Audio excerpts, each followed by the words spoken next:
Hello friends, நான் உங்க engineer Gokulraj பேசுறேன். இன்னைக்கு நம்ம பார்க்க போற டாபிக் என்னன்னா curing ஆஃப் கான்கிரீட்.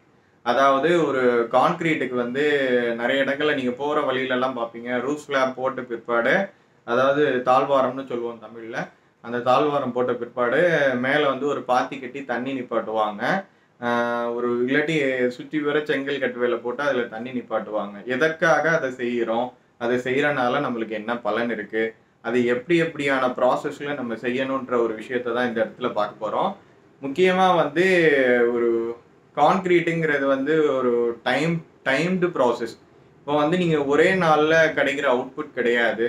ஏன்னா அது வந்து செட்டிங் ஆக ஆக தான் அதோட டியூரபிலிட்டி, அதாவது அதோட உறுதித்தன்மை மேன்மை அடையும். ஸோ உங்களுக்கு வந்து கான்கிரீட்டுக்கு தேவையான ஆகாரம், இப்போ உங்களுக்கு தேவை வந்து இப்போ நீங்க ஒரு மனிதன் வந்து ஒரு நாளை லீட் பண்ணணும்னா நீங்க தேவையான அளவு 3 வேளை சாப்பிட்றீங்கல்ல, அதே மாதிரி தான் கான்கிரீட்டுக்கு வந்து ஒரு செட்டிங் டைம் வேணும்னா அது அடிக்குவேட் டெம்பரேச்சரை மெயின்டைன் பண்ணிக்கிட்டே இருக்கணும். அப்பதான் அதுக்கான அவுட்புட் அதுக்கு கிடைக்கும். அந்த டியூரபிலிட்டியை அதை அட்டைன் பண்ணும். ஸோ அதுக்காக நீங்க என்ன பண்றீங்கன்னா, அந்த டெம்பரேச்சரை மெயின்டைன் பண்றதுக்காக அடிக்குவேட்டா தண்ணி கொடுத்துக்கிட்டே இருக்கீங்க. தண்ணி கொடுக்க என்ன ஆயிடுது, அது ரொம்ப ஸ்ட்ராங்கான ஒரு நேச்சரை அட்டைன் பண்ணுது. ரெண்டாவது கெமிக்கல் ரியாக்ஷனுங்க. கெமிக்கல் ரியாக்ஷன்னா ஒன்றும் இல்லை, ஒரு கியூரிங்கிற சப்ஜெக்ட் என்னன்னா சிமெண்ட்டுக்கும் வாட்டருக்கும் உள்ள ரிலேஷன்ஷிப் தான். இப்போ நீங்கள் எவ்வளோக்கு எவ்வளோ சிமெண்ட் ப்ராசஸ் பண்ணுறீங்களோ, சிமெண்ட் யூட்டிலைஸ் பண்ணுறீங்களோ, அவ்வளோக்கு அவ்வளோ ஹீட் ஆஃப் ஹைட்ரேஷன் நடக்கும். ஹீட் ஆஃப் ஹைட்ரேஷன்னா ஒன்றும் இல்லை, ஹீட் எவால்வ் ஆகிட்டே இருக்கும். நீங்கள் வெறுமானா ஒரு சிமெண்ட் மூட்டையை பிரித்து உள்ளே கை விட்டு பாருங்கள், நல்லா கொதிக்கும்.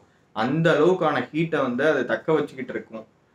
அந்த தக்க வச்சுக்கிட்டு இருக்கிற சூழலை வந்து நீங்கள் கொஞ்சம் கொஞ்சமாக எவால்வ் பண்ண வைக்கும் போது தான் அதோட உண்மையான உறுதித்தன்மையை அதை அடையும். அதுக்காக தான் நம்ம கியூரிங் பண்ணுறோம். அந்த chemical reaction between the cement and water தான் கியூரிங்கை எக்ஸ்பிரஸ் பண்ணுறதுங்க. மூணாவது வந்து டைமென்ஷன். ஒவ்வொரு டைமென்ஷனுக்கு ஏற்ப ஒவ்வொரு டைப் ஆஃப் கியூரிங் யூட்டிலைஸ் பண்ணப்படுது. இப்போ வந்து உங்களுக்கு ஹரிசாண்டலாக ஒரு பிளெயின் சர்ஃபேஸ்னா நீங்கள் பாத்தி கட்டி தண்ணி நிப்பாட்டிடலாம். இதே வெர்டிகலாக ஒரு காலம் இருக்குது, ஒரு குத்துவசமாக ஒரு காலமோ பில்லரோ இருக்குது, அதை வந்து நீங்கள் எப்படி க்யூர் பண்ண முடியும்? க்யூர் பண்ண முடியாது, பாத்தியெல்லாம் கட்ட முடியாது. அதுக்காக நீங்கள் என்ன பண்ணுறீங்கன்னா, ஒரு கோணிப்பை ஏதோ ஒரு மார்க்கெட்டில் போய் ஒரு வெங்காய சாக்கோ இல்லைன்னா ஒரு மிளகாய் சாக்கோ வாங்கிட்டு வந்து சுற்றி வர வச்சு அதுக்கு ஃப்ரீக்வெண்ட்டாக தண்ணி அது காய அடிச்சுக்கிட்டு இருப்பீங்க. எதுக்குன்னா அந்த மாய்ஸ்சரை மெயின்டைன் பண்ணணும். மாய்ஸ்சரை மெயின்டைன் பண்ணாதான் அந்த கான்கிரீட் அந்த ஸ்ட்ரென்த்தை அச்சீவ் பண்ணணுன்ற சப்ஜெக்ட் நான் இப்போ உங்களுக்கு சொல்லிக்கிட்டு இருந்தேன். ஸோ வெர்டிக்கல் ஸ்ட்ரக்சருக்கு ஏற்ப வெர்டிக்கல் கியூரிங் பண்ணணும், ஹரிசாண்டல் சர்ஃபேஸ்க்கு ஏற்ப ஹரிசாண்டல் கியூரிங் பண்ணணும். அது வந்து with respect to the dimension. நாலாவது என்னன்னா, கண்டினியூஸாக உங்களுக்கு ஸ்ட்ரென்த் டெவலப் ஆகணும்னா நீங்கள் ஃப்ரீக்வெண்ட் அடிக்குவேட் கியூரிங்கை பண்ணிக்கிட்டே இருந்தால் தான் அது நடக்கும். மேக்ஸிமம் பார்த்தீங்கன்னா ஒரு 7 நாள் நீங்கள் தண்ணியை வந்து நல்ல கான்கிரீட்டில் விட்டுக்கிட்டே இருந்தீங்கன்னு வச்சுக்கோங்களேன், அது 70% ஆஃப் ஸ்ட்ரென்த்தை அச்சீவ் பண்ணிடும். இப்போ வந்து உங்களுக்கு நார்மலாக ரூஃப்ல பார்த்தீங்கன்னா M20 M25 அப்படின்னு சொல்லுவாங்க, நியூட்டன் பெர் mm²ன்னு சொல்லுவாங்க. ஒரு எம்எம்ல வந்து இத்தனை நியூட்டன் வரைக்கும் அந்த ஸ்ட்ரென்த்து தாங்கணும். ஒன்றுமில்லை, ஒரு ஒரு ஒரு 10க்கு 10 இடத்துல வந்து ஒரு 10 சென்டிமீட்டருக்கு 10 சென்டிமீட்டர் இடத்துல ஒரு 4 பென்சில் வச்சு நச்சுன்னு குத்துறோன்னு வச்சுக்கோங்க, அது வந்து எவ்வளோ தூரம் அது தாங்கும் தன்மை இருக்குது அப்படிங்கிற உறுதித்தன்மையை என்ஷூர் பண்ணுறது தான் இந்த இடத்துல வந்து ஸ்ட்ரென்த் ஃபேக்டர்னு சொல்கிறோம். அது 7 நாள்லேயே 70% ஸ்ட்ரென்த்தை அச்சீவ் பண்ணிடுது. எப்படின்னா நீங்கள் ப்ராப்பராக க்யூர் பண்ணும் பட்சத்தில் அது நடந்துடுது உங்களுக்கு.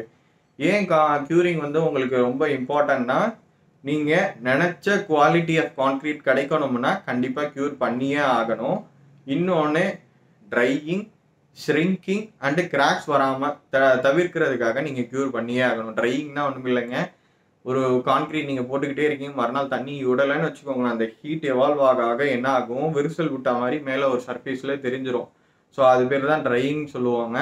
இல்லாட்டி ஏதாவது ஒரு மைல்டு ஷ்ரிங்கேஜ், ஏதோ நீங்கள் நடக்கிறீங்க, ஏதோ அதில் குதிக்கிறீங்க, இந்த மாதிரி ஒரு சம்பவம் ஏற்படும் போது அதுவும் ஒரு கிராக் லைன்ஸ் மாதிரி ஃபார்ம் ஆகிடுது. இந்த மாதிரி விஷயத்தெல்லாம் நீங்கள் கண்ட்ரோல் பண்ணுறதுக்காக தான் க்யூரிங்கை நீங்கள் மேற்கொள்கிறீங்க. இன்னொன்று வந்து, இப்போ நம்ம அந்த க்யூரிங்கை எப்படி நேர்த்தியாக ஒரு ப்ராசஸ்லாம் பண்ண முடியும் அப்படிங்கிற விஷயத்தையும் பார்ப்போம். ஒன்றும் இல்லைங்க, ஒரு 3 விஷயமா அதை பார்ப்போம். எஃபெக்டிவ் கான்கிரீட் க்யூரிங்கை வந்து 3 விஷயமா பார்ப்போம். ஒரு maintaining the presence of water, ஒரு வாட்டரோட ப்ரெசன்ஸை நீங்கள் மெயின்டைன் பண்ணுற மூலியமாக அதை வந்து நீங்கள் எஃபெக்டிவாக ஹேண்டில் பண்ண முடியும். Reduce the loss of water. உங்களுக்கு வந்து தண்ணி எவாப்ரேஷனை கண்ட்ரோல் பண்ணுறதுக்கு என்னென்ன ஸ்டெப்ஸ் எல்லாம் பண்ணலான்னு பார்க்குறது. இன்னொன்று அக்சலரேஷன் பண்ணுறது, அதாவது இந்த செட்டிங் டைமை வந்து துரிதப்படுத்துறது எப்படி அப்படிங்கிற ஒரு விஷயத்தையும் பார்ப்போம். ஃபர்ஸ்ட் மெயின்டைனிங் அடிக்வேட் டெம்பரேச்சர் அப்படின்னா உங்களுக்கு என்ன பண்ணணும்னா பாண்டிங் அண்ட் இம்மர்ஷன் சொல்லுவாங்க. மெயினாக வந்து பாண்டிங்னா ஒன்றும் இல்லைங்க, இந்த பாத்தி கட்டுறது தான் பாண்டிங் சொல்லுவாங்க. இம்மர்ஷன்னாலும் அதே மீனிங் தான். உங்களுக்கு வந்து நீங்கள் மேலே வந்து ஒரு 100 ஸ்கொயர் ஃபீட்டு இல்லாட்டி ஒரு 200 ஸ்கொயர் ஃபீட் நீங்கள் கான்கிரீட் போட்டு வச்சுருக்கீங்கன்னா அதில் வந்து ஒரு எவ்ரி 40 to 50 ஸ்கொயர் ஃபீட்டுக்கு வந்து பாத்தி ஒன்று சின்னதாக கட்டி அதில் எப்போவுமே தண்ணி நிற்கிற மாதிரியான ப்ராசஸை செய்திருங்க. அது வந்து உங்களுக்கு நல்ல ரிசல்ட்ஸை தரும். தண்ணி தேங்கிக்கிட்டே இருக்கும்போது நல்ல ரிசல்ட்ஸை அதை அட்டைன் பண்ணும். ரெண்டாவது ஸ்ப்ரேயிங் அண்டு ஃபாகிங். ஸ்ப்ரேயிங்னா என்னன்னா அந்த ஸ்ப்ரிங்க்லர் இரிகேஷன்லாம் பார்த்துருப்பீங்க. அதாவது நிறைய விவசாய நிலங்கள்லாம் பார்த்தீங்கன்னா அப்படி சுற்றி அடிச்சிட்டு இருக்கும், தண்ணியை தெறிக்க விட்டுட்டு இருக்கும். அந்த மாதிரி நீங்கள் செய்யும்போது அந்த கான்கிரீட் வந்து மழை பெய்யுதுன்ற உணர்வு அதை அடையும். அப்போ வந்து அது நல்ல ஸ்ட்ரென்த்தை அச்சீவ் பண்ணியிருக்கோம். இன்னொன்று வந்து ஃபாகிங்னாலும் கிட்டத்தட்ட ஸ்ப்ரேயிங்க்கான மீனிங் தான். ஒரு தண்ணியை தேக்கிற முறையை வந்து ஸ்ப்ரேயிங்கோட சேர்த்த முறையில் செய்யும்போது அது பேர் ஃபாகிங்னு நம்ம சொல்கிறோம். அடுத்து ரெடியூஸ் லாஸ் ஆஃப் வாட்டர். அதாவது உங்களுக்கு தண்ணி அடிக்குவேட்டாக நிற்கும்போது டெம்பரேச்சர் மெயின்டைன் ஆகிடும்ன்ற விஷயத்த தான் பார்த்தோம். இன்னொன்று வந்து லாஸ் ஆஃப் வாட்டரை வந்து நீங்கள் குறைக்கணும் அப்படின்ற இமோஷனையும் இந்த இடத்துல எடுத்துக்கணும். தண்ணி வந்து அடிக்கடி நம்ம ஊற்ற தேவையில்லை அப்படிங்கிறப்பயே நம்ம பாதி ஜெயிச்ச மாதிரி தான். இந்த கான்கிரீட் க்யூரிங்கில் நீங்கள் வந்து என்ன பண்ணுறீங்க, அதை வந்து ஒரு பிளாஸ்டிக் ஷீட், இப்போ வந்து நான் மார்க்கெட்டில் நிறைய கிடைக்கும் blue colour green colour concrete கவர்ஸ்ன்னு கேட்டிங்கனாலே தருவாங்க. நீங்கள் தண்ணியெல்லாம் ஊற்றிட்டு அதுக்கு மேலே அந்த பிளாஸ்டிக் கவரை மேலாக்க விரித்து விட்டிங்கன்னா உங்களுக்கு வந்து ஹீட் ஆஃப் எவாப்ரேஷன் நடக்காது. இப்போ வந்து சூரியன் நல்லா சுட்டெரிக்கிற சூரியன் வந்து உங்கள் கான்கிரீட் மேலே பிரதிபலிக்கும் போது என்ன நடக்கும், அந்த வாட்டர்லாம் எவாப்ரேட் ஆகிடும். ஸோ அந்த வாட்டரை எவாப்ரேட் பண்ணாமல் தக்க வச்சுக்கிறதுக்காக தான் நீங்கள் வந்து ஒரு பிளாஸ்டிக் ஷீட்டை விரித்து அந்த லாஸ் ஆஃப் வாட்டரை ரெடியூஸ் பண்ணுறீங்க. மூணாவது வந்து அக்சலரேட் பண்ணுறீங்க. அக்சலரேட்னா ஒன்றும் இல்லைங்க, ஒரு ஹீட்டை எவ்வளோக்கு எவ்வளோ ஜென்ரேட் பண்ணுறீங்க, அதே டைம் மாய்ஸ்சரை எவ்வளோக்கு எவ்வளோ மெயின்டைன் பண்ணுறீங்க அப்படிங்கிற விஷயந்தான் கான்கிரீட்டோட அற்புதமேங்க. இந்த இடத்துல எப்படி இதை வந்து அக்சலரேட் பண்ணும். இப்போ வந்து ஒரு செட்டிங் டைம் வந்து 28 நாள் தானேங்க, 21 நாள் தானேங்கன்னு நீங்கள் கேட்கலாம். அதை நீங்கள் எப்படி அக்சலரேட் பண்ணுறதுனா டெம்பரேச்சரையும் நீங்கள் அக்சலரேட் பண்ணணும். ஒரு கான்கிரீட்டோட டெம்பரேச்சரையும் நீங்கள் அக்சலரேட் பண்ணணும். ரெண்டாவது நீங்கள் அதாவது மாய்ஸ்சரையும் மெயின்டைன் பண்ணால் லைவ் ஸ்டீம்னு ஒரு மெத்தட் இருக்குது. லைவ் ஸ்டீம்னா ஒன்றும் இல்லை, நம்ம ஆவி பிடிக்கிற கதை தான். இப்போ வந்து சுற்றி வர கவரிங் பண்ணிவிட்டு நல்லா அந்த வாட்டரை வந்து பாயில் பண்ணிக்கிட்டே இருக்கீங்கன்னா ஆவி மாதிரி பறந்து விரிஞ்சு கிடக்கும். கீழேயும் பண்ணலாம் மேலேயும் பண்ணலாம் அந்த ப்ரொசீஜரை. நீங்கள் அப்படி பண்ணும்போது என்ன நடக்கும்னா அந்த ஹீட்டும் உங்களுக்கு கிடைக்கும், அந்த மாய்ஸ்சரும் உங்களுக்கு கிடைக்கும். அரௌண்ட் ஒரு 140 டிகிரி செல்சியஸில் பண்ணும்போது என்ன ஆகிடுதுன்னா உங்களுக்கு அந்த தண்ணி நல்லா அந்த டெம்பரேச்சரோடையே மெயின்டைன் ஆகும்.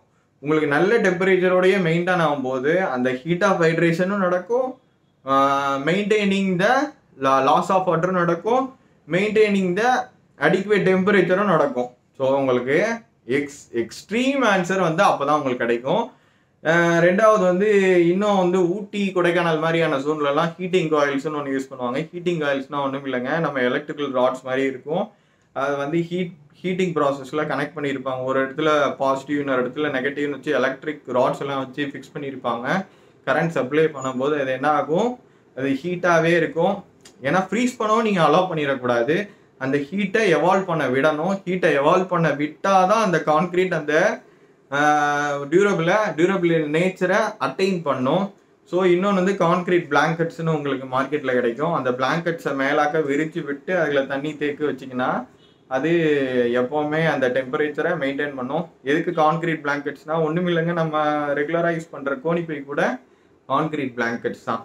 நீங்கள் வந்து ரூஃப் ஸ்லாப் கூட நீங்கள் கோணிப்பையெல்லாம் யூஸ் பண்ணலாம். முடிஞ்சால் யூஸ் பண்ணுங்கள், உங்களுக்கு பட்ஜெட் இருந்தால் யூஸ் பண்ணுங்கள். பண்ணும்போது உங்களுக்கு எஃபிஷியண்ட்டான கான்கிரீட் கிடைக்கும். ஏன் கான்கிரீட் க்யூரிங்கு இவ்வளோ இம்பார்ட்டன்ஸ் கொடுக்குறோன்னா, நீங்கள் எவ்வளோக்கு எவ்வளோ க்யூர் பண்ணுறீங்களோ அவ்வளோக்கு அவ்வளோ அதோட ஆயுட்காலம். நீங்கள் ஒரு நாளுன்றது ஒரு வருஷம்னு நினச்சிக்கோங்க. ஒரு 20 நாள் கொடுக்குறீங்கன்னா 20 வருஷம் எக்ஸ்ட்ரா உங்களுக்கு கிடைக்குதுன்னு நினச்சிக்கோங்க. 20 நாள் curing leads to 20 years extra life span in my concrete அப்படின்ற ஒரு உறுதித்தன்மையை நீங்க அடைவீங்க. இந்த வீடியோ உங்களுக்கு பிடிச்சிருந்ததுன்னா தயவு செஞ்சு எல்லாருக்கும் ஷேர் பண்ணுங்க. மிக்க நன்றி, மகிழ்ச்சி. தேங்க்யூ.